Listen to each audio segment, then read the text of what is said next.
Breakup එකකින් කොහොමද ඉක්මනට රිකවර් වෙන්නේ?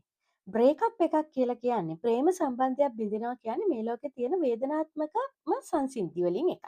ඉතින් ප්‍රේම සම්බන්ධයක් බිඳෙනවා කියන්නේ මහා ලොකු සිද්ධියක් නෙමෙයි හැබැයි. මොකද අපිට හමුවන හැමෝම අපිට හිමි වෙන්නේ නැහැ. සමහර ප්‍රේම සම්බන්ධතා බිඳුන එකම හොඳයි කියලා හිතෙන්නේ ඒක ඒ වේදනාව නිවිලා ටික කාලයකටත් පස්සේ. ඉතින් බ්‍රේකප් එකක් අපේ ජීවිතේට හමු වුණාට පස්සේ අපි තේරුම් ගන්න ඕන මේකෙන් මිදෙන්නේ කොහොමද කියලා. මුලින්ම බ්‍රේකප් එකක මුල්ම අවධිය මුකුත්ම නොකර බලන් ඉන්න. අඬන්න, දොඩන්න, වේදනාව විඳින්න, සුසුම් හෙලන්න, යාළුවන්ට කියන්න, ලියන්න, ලියලා පුච්චන්න, කවි ලියන්න, සින්දු අහන්න ඕන දෙයක් විඳින්න. සති කිහිපයකින් පස්සේ මේ අදියර ඉවර කරන්න. ඊට පස්සේ ඔයා රිකවරි ස්ටේජ් එකට එන්න ඕනේ. මම ඔයාලට පුංචි ස්ටෙප්ස් ටිකක් කියන්නම්.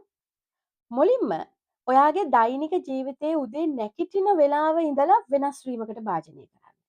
නැගිටපු වෙලාව ඉඳලා එක්ක ටිකක් පරක්කු වෙන්න, එක්ක ටිකක් ඉක්මන් වෙන්න. දෛනිකව ඔයා කරපු කාර්යයන් සම්පූර්ණයෙන් වෙනස් කරන්න. යන එන වෙලාව, අඳින පළඳින වෙලාව සියල්ල වෙනස් කරන්න. දෛනික ජීවිතයේ ප්‍රමාණාත්මක වෙනසක් ඔයාට බ්‍රේකප් එකෙන් හීල් වෙන්න ගොඩක් උදව් වෙනවා. අලුත් විනෝදාංශයක් ජීවිතයට එකතු කරන්න. අලුත් සුරතලෙක් ඇති කරන්න. එහෙම නැත්නම් අලුත් පුරුද්දක් ජීවිතයට එකතු කරන්න. අලුත් විනෝදාංශයක් ඔයාගේ ජීවිතයට එකතු කරගන්න. සෙල්ෆ් කෙයා පුරුදු වෙන්න. සෙල්ෆ් කෙයා කියලා කියන්නේ තමන්ගේ වටිනාකම හඳුනගන්න. තමන්ට ආදරය කරන්න. තමන්ට ට්‍රීට් කරන්න. ලස්සන ඇඳුමක් අරන් දෙන්න. ලස්සන කෑමක් තමන්ට අරන් දෙන්න. සෙල්ෆ් කෙයා ගැන අලුතෙන් හිතන්න.